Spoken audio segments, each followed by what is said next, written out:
All right. I believe we should be live. I think we're live right now. And we are here with the Power Rankings Week 3, the third week of NBA Power Rankings. We're kind of flying through. We're already almost a month into the year. And now we have a lot more data than we had in the past with the first week and the second week. Most teams have like 7 or 8 games in now, so there's a pretty good sample size. Some teams even have 9 to 10. So there's some variation. There's a lot of games being played. And there's been a lot of streaks this week. This would be the week of streaks, win streaks and lose streaks. So because of that, teams will go drastically up the rankings, and there will be a few teams that went drastically down. So there's a lot of movement in this week's power rankings, but let's just go ahead and get right into it. And the bottom two have not moved. At number 30, we still have the Memphis Grizzlies, who at this point, to me, through the season, have been the worst team in the league. I think that's pretty fair to say still. They did get their first win over the past week, which is nice. They were 0-6 on last week's edition, and now they are 1-8, so not looking great for Memphis, but they beat the Blazers, which is awesome. They get their first win, but then they lose to the Heat and they lose to the Jazz. Desmond Bane has been really good this season. He just had 37 in their last game despite the loss, but Desmond Bane, 26 points per game, could get his first All-Star appearance this year. Then you have Xavier Tillman leading them in rebounds. It's still not Jaren Jackson Jr., who still can't rebound. Marcus Smart passing well, getting steals, and Jaren is blocking shots. And I would say the best newcomer for the Grizzlies this season is Marcus Smart. For the season so far, he's averaged 13 points, 5 assists, and 2 steals per game. So solid start to the year for Marcus Smart, but the Grizzlies as a whole have just not looked good. At number 29, it is still the Washington Wizards, who I have one spot ahead of the Grizzlies, and thought about dropping them down, but couldn't quite do it. I didn't want to be disrespectful to Washington, who picked up a win this week as well. They beat the Hornets. They split with the Hornets in kind of a series to start the year. But in terms of stats, you got Kyle Kuzma has hands down been the best player on this team. 24 points per game, 7 rebounds, 5 assists. He's slinging the ball around. Tyus Jones is. DeLon Wright, 1.6 steals, but unfortunately, I just saw DeLon Wright went down with an injury. So DeLon is going to miss some time. I believe it's 4 to 6 weeks, a sprained MCL, I believe is what DeLon Wright has. But the best newcomer for Washington has been Tyus Jones, I think, over Jordan Poole. Tyus has been the best new guy on the Wizards to me, and he's averaged 10.5 points per game, 5 assists, and shot 39% from 3. Overall, I'd say he's been an overwhelmingly positive impact for this Wizards team, but I have them at 29. At 28, I had the Detroit Pistons. I had to drop them again. It's really frustrating to me because, like I said last week, I wanted to move them up. This is a young team that early on in the season with Cade and Jalen Duren looked like they were making a step forward, but now they've lost 4 in a row this week, go 0-4 on the week, and I dropped them from 26 to number 28. They lose to the Suns, the Warriors, the Bucks, and the Sixers. I will say I think all of those teams at the end of the day will be playoff teams, so it's not like they're losing games that they should be winning necessarily, but Cade Cunningham has been really good this year. 24 points per game, 10.5 rebounds for Jalen Duren, 7 assists for Cade, and Killian has been quietly pretty good lately. Killian Hayes is having kind of a resurgence at the start of this year, but the best newcomer for this Pistons team has been pretty easily Asar Thompson, who's just doing a little bit of everything, has been the third best rookie this year in my opinion. 11 points per game, 10 rebounds per game, 4 assists, and 2 blocks. Averaging 10 rebounds and 2 blocks as a 6'6" wing is kind of insane. I'm really impressed with what I've seen from Asar, and he is a big piece of the future of this Pistons team. At number 27, I had the San Antonio Spurs, who I had to drop drastically because wow, were they bad this week. I think they have the worst net rating in the NBA right now, and their defense has been horrendous. They dropped 13 spots after their 2 wins. I had them all the way at 14 last week. They look kind of surprisingly good, but now they lose 4 straight. I dropped them all the way to 27. It's just been very uninspiring watching this Spurs team play. They lose to the Raptors. They get blown out by the Pacers by 40 plus, lose to the Knicks, and then lose to the Timberwolves. The Timberwolves one is fine, but these other games, I thought they should have won against the Raptors with how they looked against the Spurs, and then I believe that they definitely should not have got blown out by this much by either the Pacers or the Knicks. Just not good. But Wemby's been solid. Wemby has been kind of a consistent presence, 20 points per game, 9 rebounds. Trey Jones leading the team in passing despite not being the starting point guard, and Jeremy Sohan playing some defense for them. But the best newcomer for the Spurs has pretty easily been Wemby, 20 points per game, 9 rebounds, and 2.5 blocks. Very good to start the year for Victor Wembanyama, but the Spurs as a whole have just definitely not been. So let's move into the Charlotte Hornets at 26, who they go up 2 spots. Go up 2 spots from last week where they were 28 because they get 2 wins, and I thought the 2 wins were pretty impressive. They beat the Pacers, who are a good team. The Pacers have looked really good to start the year, and the Hornets just beat them. They handled business, take down the Pacers, and I thought that was a super, super impressive win. But sorry, I'm looking at something here. But yes, they split a series with the Wizards, and despite a really good past week from LaMelo Ball, Terry Rozier is still the best player. Like, Terry Rozier has been the leading scorer despite how good LaMelo's been. I'm distracted here for a second, but let's get back into the Hornets. So 22 points per game for Terry Rozier, and then I've really liked what I've seen from Mark Williams. I made my video for the day on Mark Williams today.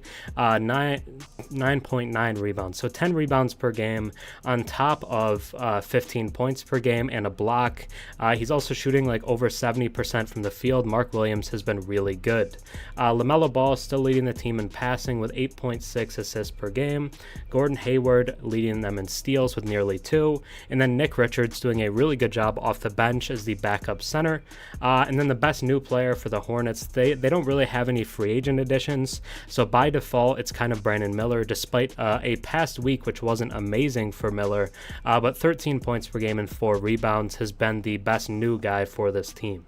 At 25, we're talking about the Utah Jazz, who were not great this week. They dropped 2 spots from 23 to 25, losing to the Timberwolves by a pretty large margin, getting blown out by the Bulls as well, not really being close with the Pacers, but they do beat the Grizzlies. So they beat the worst team in the league, which is a win.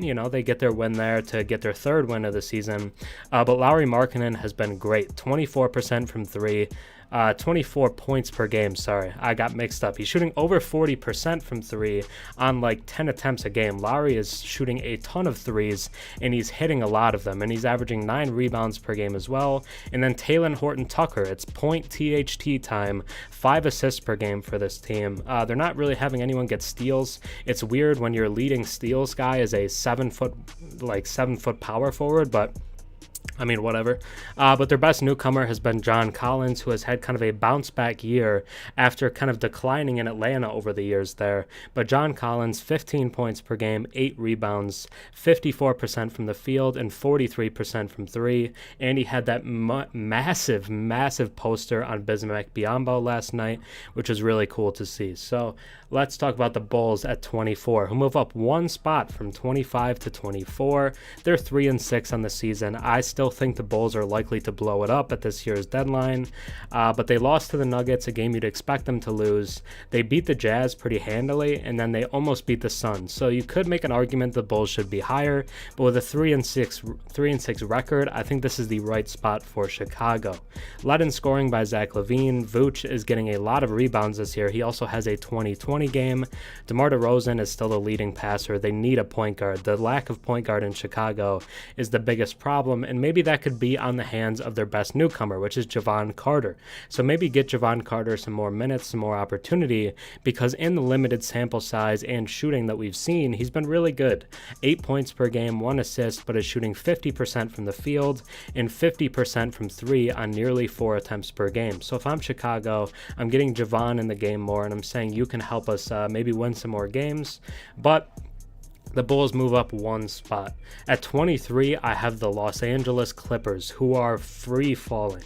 They go to 3-5 on the season after this week, and I have them going down 17 spots, which is a massive, massive fall, all the way from number 6. I was kind of high on the James Harden trade initially. I'm like, okay, just get more talent in there. They didn't really give up any guys that made a huge impact for them, but it's looked awful so far. It's not a good start to the James Harden era.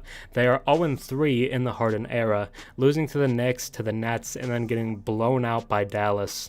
Led in scoring by Paul George, 23 points per game. Zubac has been quietly pretty solid this season, and Russ is the leading playmaker for them. The best newcomer is James Harden, kind of by default, unless you want it to be like KJ Martin or something, who's no longer on the team. So James Harden, 14 points per game, 5 assists, and then 54, 50, 100 splits, which are actually really good, but don't let the stats fool you. I would say James Harden has been pretty easily overwhelming negative for the season so far. James Harden has not made a positive impact in his 3 games with the Clippers, but despite that, it's just not good overall.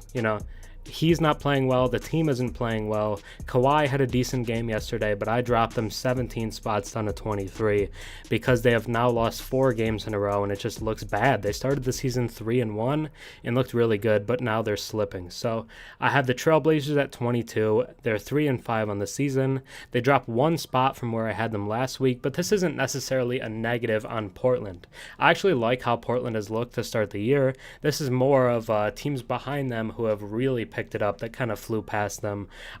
Despite the 2 losses, I don't think it's some massive negative statement about Portland. They lose to the Grizzlies, which are the worst team in the league, so that's not a great look.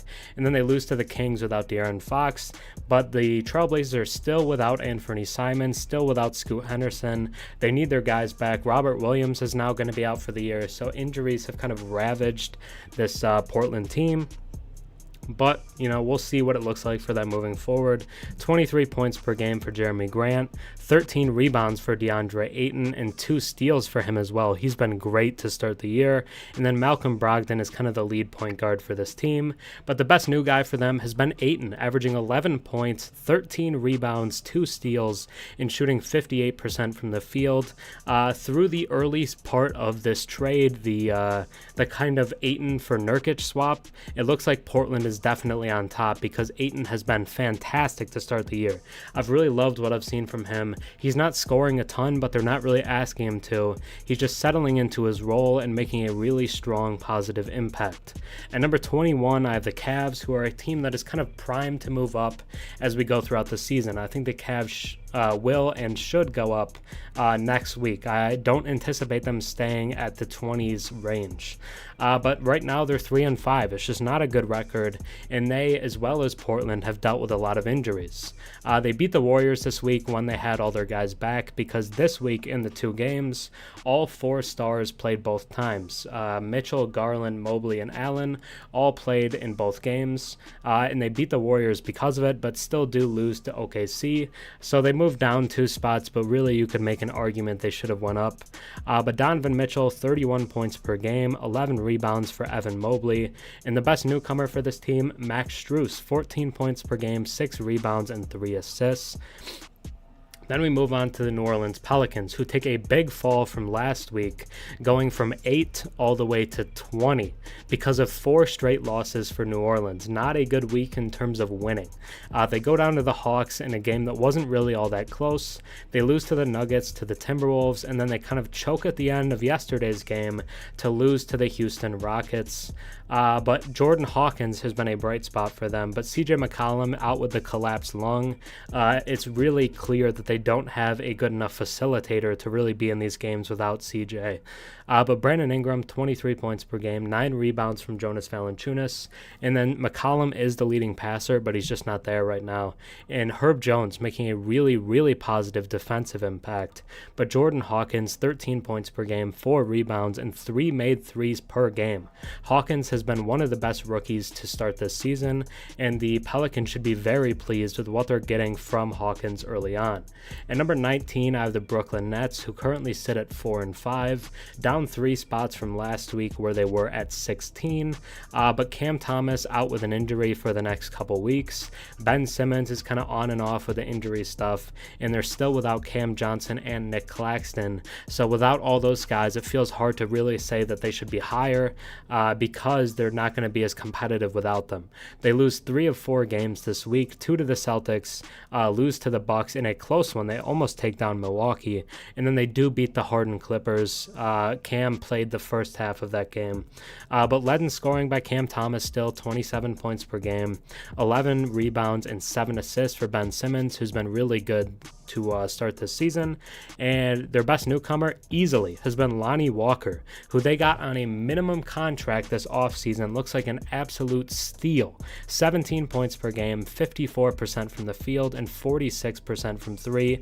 Lonnie Walker has been excellent and is one of the Nets' best players right now.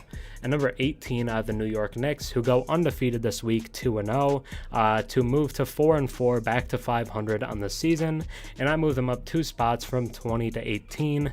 I'm still kind of concerned about how Julius Randle has looked because he's continued to be bad throughout the year, but maybe, he'll pick it up and then I'll feel better about the Knicks as a whole. But Jalen Brunson's stats are down from last season at 22.5 points per game, is lower than last year, but Mitchell Robinson is making a very, very positive impact.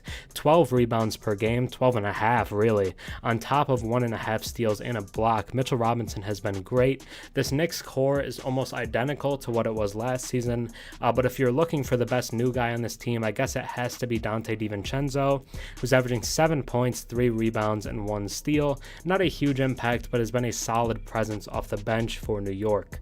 At number 17, I have Miami, who also goes undefeated this week, and they go up 7 spots from 24 to 17. This is kind of a history thing with Miami, that they have been a playoff team for years now. So if they're telling me they're a 500 team, I'm apt to believe them. So I move them up 7 spots. They beat the Lakers in what I thought was a very good win in a game where Bam Adebayo was borderline dominant. Bam has been really good to start the year. Looks like an all-star. He's been phenomenal. They also beat the Grizzlies in what's kind of a close game, but they do win it. Tyler Hero leading them in scoring at 23 points per game, but Bam Adebayo I think is averaging 22.7, so he is right there. Led in rebounding by Bam. Kyle Lowry is still the main point guard here, and Jimmy does get into the stats leaders a little bit because of his steals. But the best newcomer on this team, again, the Heat have mainly the same core as last year. I'm going to say it's Jaime Jaquez Jr., the rookie, who's averaging 7 points on 50% shooting. I think he's been solid. At number 16, I have the Phoenix Suns, who are now 4-5 on the season. I move them down 1 spot. They're about the same as I felt about them last week, but they get Devin Booker back for a game this week. They get Bradley Beal back for 2 games this week. But despite more stars playing, I didn't really think the Suns looked like noticeably better. They beat the Pistons and Bulls, but I don't think either of those wins are necessarily super impressive. And then they lose to the Lakers. But Kevin Durant, 30 points per game. He's actually averaging less than Booker. I think Booker's like 31.5. But Book has only played 2 games. So Yusuf Nurkic leading them in rebounds, assists, and steals. And then Drew Eubanks, the guy that they famously tampered for now, is leading them in blocks per game. And the best newcomer has been Nurkic. There are a few guys you could have said for this. You could have said Grayson Allen. You could have said Eric Gordon. But I'm going to say Nurkic, who's averaging 11 points, 9 rebounds, and 5 assists per game, doing a little bit of everything and kind of filling up the box score. At number 15, we're at the halfway point now of the standings. The top 16, I believe, would be kind of playoff teams by where I rank them.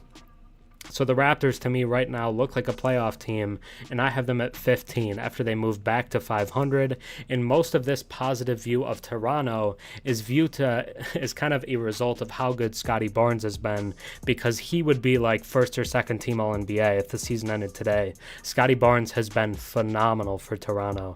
But they beat the Spurs this week, and they beat the Mavs. The Mavs win, to me, is a very impressive one, as Dallas, I believe, is 7-2 to start the year. Dallas has looked really good, but it it didn't matter because Toronto takes them down. Led in scoring by Scotty Barnes, 21.5.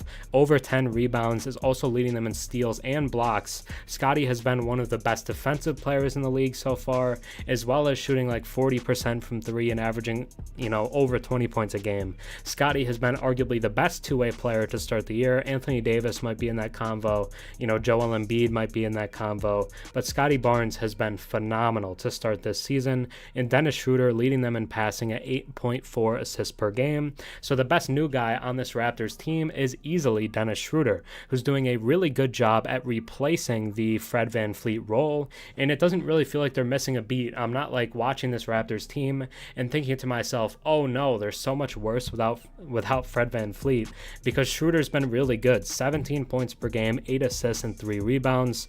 Schroeder and Scotty, I would say, are the two best players for this Raptors team right now. Siakam still kind of feels like the odd man out, but we'll see what happens with Siakam moving forward. And number 14, I have the Sacramento Kings, who split the week, go to 4-4. They were 2-2 when I did the rankings last week, but I dropped them 2 spots just because I felt like they didn't really prove that they were better than I had them last week. And on top of that, there were a couple of teams that moved up a lot of spots that are ahead of them that we'll see later. But they lose 2 games to the Rockets, who I think are a legitimately good team. It's not a negative on the Kings that they lost 2 games to the Rockets, because the Rockets are beating everyone right now.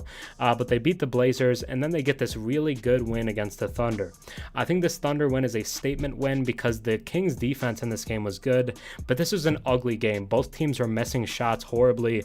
Both teams shot under 25% from 3. So this Thunder Kings game was not one that was fun to watch, but the Kings come out on top in it. De'Aaron Fox averaging 31 points per game this season. Hopefully they get him back soon because he changes everything for this team. They really need Fox on the court if they want to be competing. But Sabonis, 13 rebounds, 7 assists. It's quietly an even better year for Sabonis than what he did last year, and I really liked how he looked last night with 17 points, 13 rebounds, and 13 assists.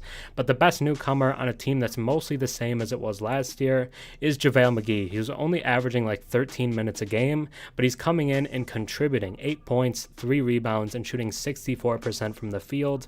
Kind of the biggest problem in the playoffs last year against the Warriors is they didn't have a big they could put next to Sabonis or a big that could just come in and replace Sabonis, but it feels like they have that now, because with McGee, I think he's a really good fit alongside the guys they have, and I like him to get minutes even in a playoff setting. I think he's been really good, and the Kings, to me, stay about where they were, and they're still clearly a playoff team. At number 13, I have the Lakers, who dropped 6 spots from 7 to 13 as they lose 3 of 4 games this week. Was not a great week to be a Lakers guy, I could tell you that. They just didn't look all that good. They lose to the Magic in a game that wasn't close. They lose to the Heat barely. I thought they were going to come out with a win in that one, but they could not, and they get blown out by 33 by the Rockets. They do pick up that nice win against the Suns to stay above Phoenix in the rankings at least, but it hasn't looked great for LA to start the year, and they're missing Anthony Davis. Anthony Davis isn't on the court. That's a big problem for them.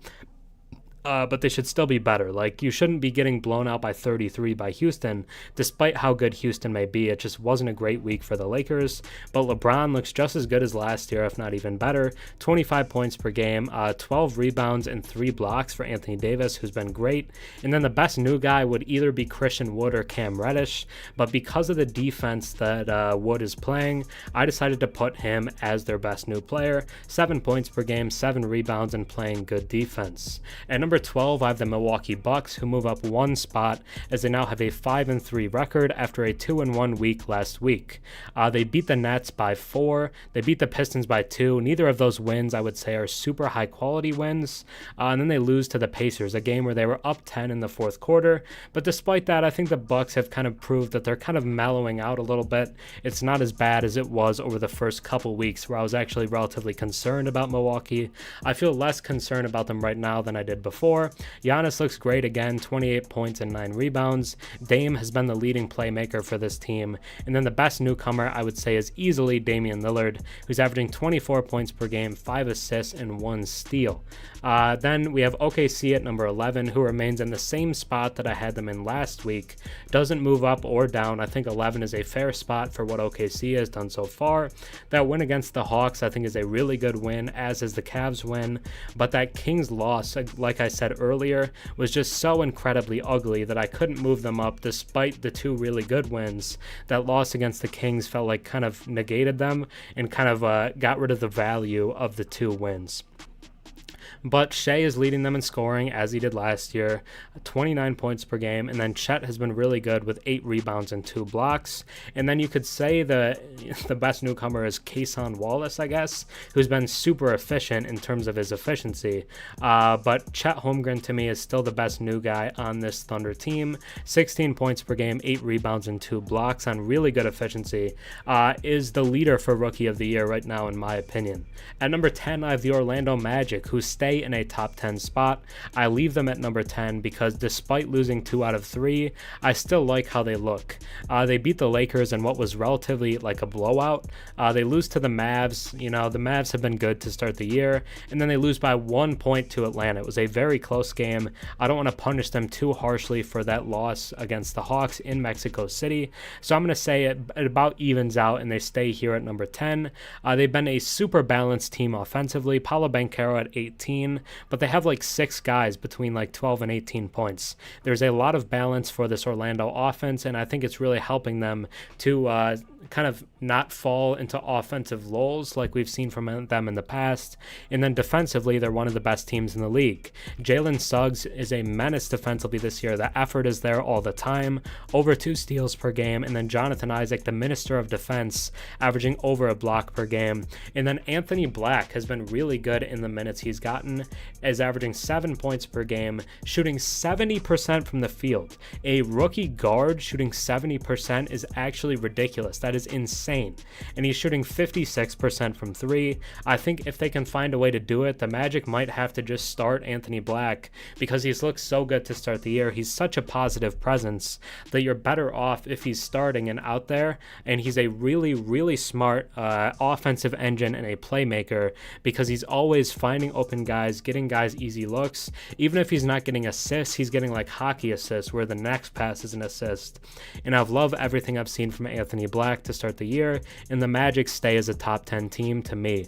At number 9, I have the Houston Rockets, who are the biggest climber in this week's rankings. The Rockets are now 5-3 on the season after going undefeated. I believe they actually have 5 straight wins. They start the season 0-3, but boy, have they bounced back, winning 5 straight, and I moved them up 18 spots from number 27 to number 9. Last week when I did the power rankings, the Rockets were sitting at 1-3 and were towards the bottom of the West, but now Houston, 5-3, is currently 5th place in the Western Conference. They've been great. They blow out the Hornets twice, they blow out the Lakers by 33, and then they have that great clutch victory against the Pelicans last night in the in-season tournament. Houston looks fantastic right now.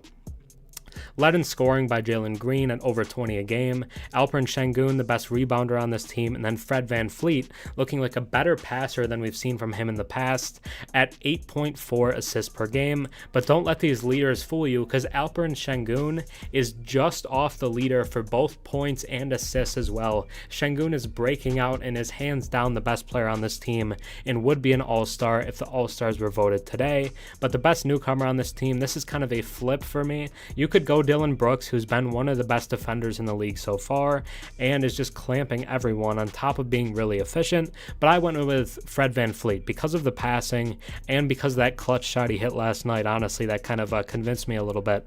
But Fred VanVleet, 16 points per game, 8 assists, and 4 rebounds per game, has been really good for Houston. Then at number 8, I have the Atlanta Hawks, moving up 1 spot from last week, going from number 9 to number 8. They're 5-3 on the season. I think Atlanta is legitimately really good.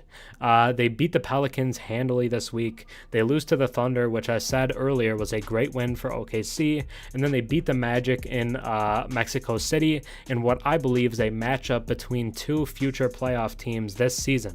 Like, I think both Orlando and Atlanta are high-level playoff teams this year, and Atlanta proved it by beating Orlando in Mexico City. Great game. Trae Young, I believe, no, DeJounte Murray hit the game winner. Trae Young drove, kicked it to the corner. DeJounte hits the three to take the lead, and then they stop him on defense on the other end. Trae Young, despite not great efficiency still, is leading them in scoring, 24 points per game to go with 10 assists. Clint Capella, 10.5 rebounds. Bogdanovich, 2 steals. And I know I'm kind of cheating on the best newcomer here, but the only player that wasn't on the Hawks last year that has even scored a single point is Kobe Buffkin, who's averaging 0.5 points per game. So I decided, no, I'm not going to put Kobe Buffkin as the best newcomer for averaging half a point per game. So I put Jalen Johnson, who's new to real rotational minutes. All of a sudden, Jalen Johnson is like the third best player on this Hawks team. So I'm going to count him as the best newcomer. Kind of cheating, but I don't really care. 15 points per game, 9 rebounds per game, and 1 steal per game. Really solid for Jalen Johnson, who is breaking out this season.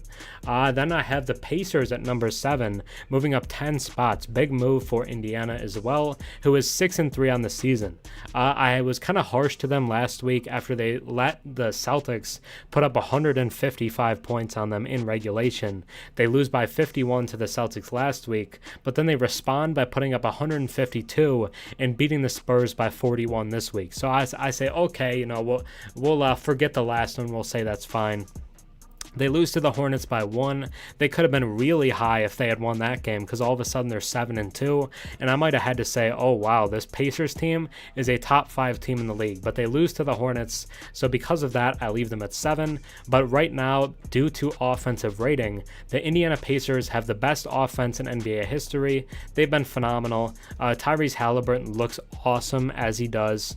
24 points per game and 11.6 assists, is leading the league in assists per game. Miles Turner getting boards, blocking shots. And then the best newcomer for this Pacers team is Bruce Brown. 11 points per game, 5 rebounds, and 1 steal. Brucey B has been really good for Indiana. And overall, they just have so many guys that can do it for them on any given night. At number 6, I have the Warriors, who dropped 3 spots. They haven't been bad by any means. It's not an indictment on the Warriors. It's more of praise on the teams that are ahead of them. But the Warriors drop from 3 to 6. They lose to the Cavs when the Cavs have all their best guys. I thought the Warriors should have won that game. They beat the Pistons as they should, and they lost to the Nuggets by 3. I was actually surprised on how competitive they were with Denver. Was a good sign for them moving forward, I believe. But Jamal Murray isn't playing for Denver. That's something that should be pointed out. But Steph Curry, 30 points per game, has been great this year again.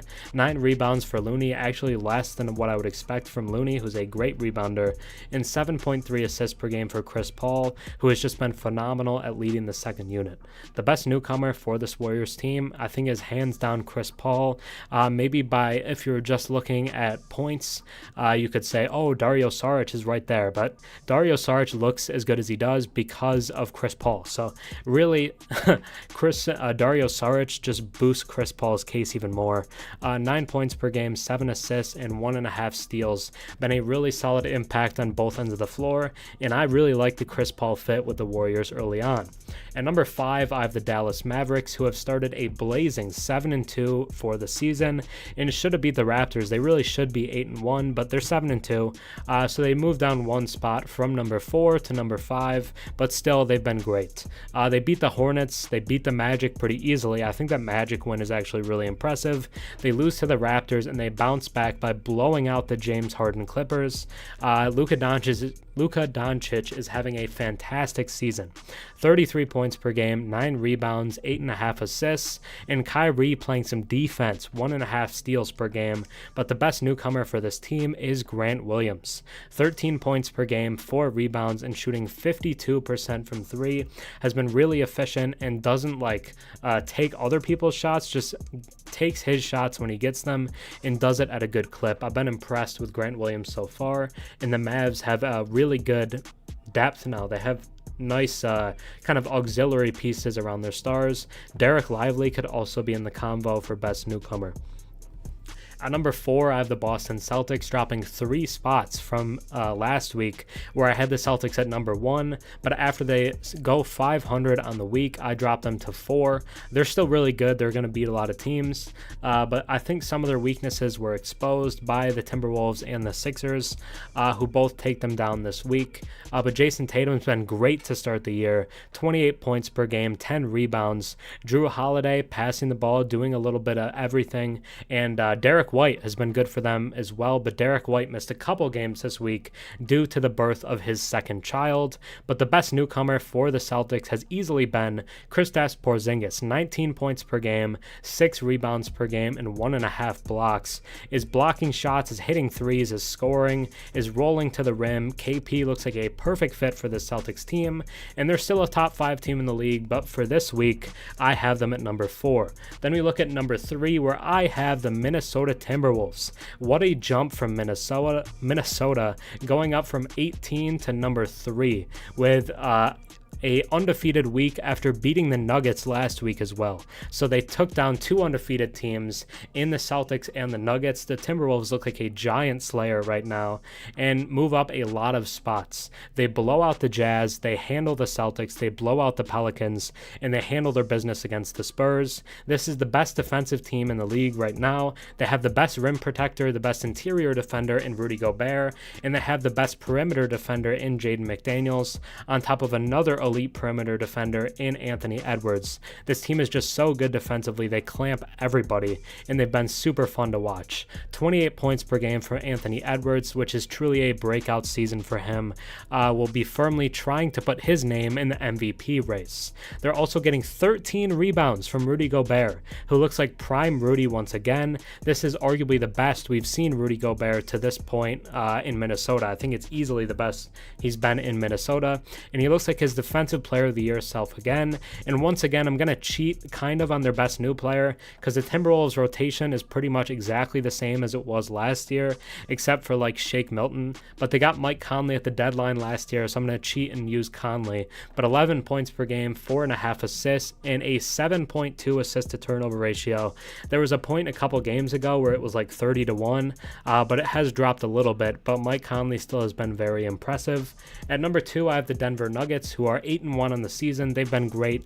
They don't move. This is where I had them last week, behind the Celtics, but another team leapfrogged them. I'm going to leave them at 2 for now. They handle business against the Bulls. They blow out the Pelicans in a very high-quality win without Jamal Murray. And then they beat the Warriors as well. Led in scoring, passing, and rebounding by Nikola Jokic, who's having his best scoring year, I think, that we've seen so far. 29 points per game, 13 rebounds, and 8 assists. He's been phenomenal. He's still the best player in the league. I don't even think that's arguable. And Jokic is great, and the Nuggets are great because of it. But Jamal Murray is likely out for the rest of the month, is what they said. So we'll see Jamal again in December. But for right now, it's Jokic, it's Porter, it's Gordon, and it's the guys. But Julian Strawther, I think, is the best new guy on this team. 6 points per game, 47% from the field, and 39% from 3. And with Murray missing time, I think we'll see more Strawther minutes, and hopefully he takes the most of them. But let's end off then with number 1, the Philadelphia 76ers, who after losing the first game of the season have now won 7 straight games to move to 7-1 on the year, moving up 4 spots from number 5 to number 1. They blow out the Wizards, they beat the Celtics in a great, highly anticipated game, and then they beat the Pistons. They handled their business there. They actually came back a lot in that game. They were down, I believe, in the fourth quarter, but come back and win it. So I've been impressed with how the Sixers have looked. Without James Harden, honestly, they look better. I've really loved what I've seen from the Sixers, and I just think they've been really good. 32 points per game from Embiid on top of 11.5 rebounds, and I think he's averaging like a career-high 6 assists as well, on top of 2 blocks per game. Joel Embiid is dominant and looks even better than he did in his MVP year last year, in my opinion. Maybe Joel Embiid goes back-to-back, but we'll see. Jokic will be in there. Some other guys will be in there. Luka's been really good as well, but Joel still looks like an MVP-level guy. And Robert Covington is averaging 2.2 steals per game. Looks like a a great pickup inside of that James Harden trade. And then the best newcomer has been Kelly Oubre, who's been great, and they got him on a minimum deal. This is kind of similar to the Lonnie Walker in Brooklyn scenario, but Kelly Oubre, 16 points per game, 5 rebounds, 1.5 steals, and shooting 50% from the field.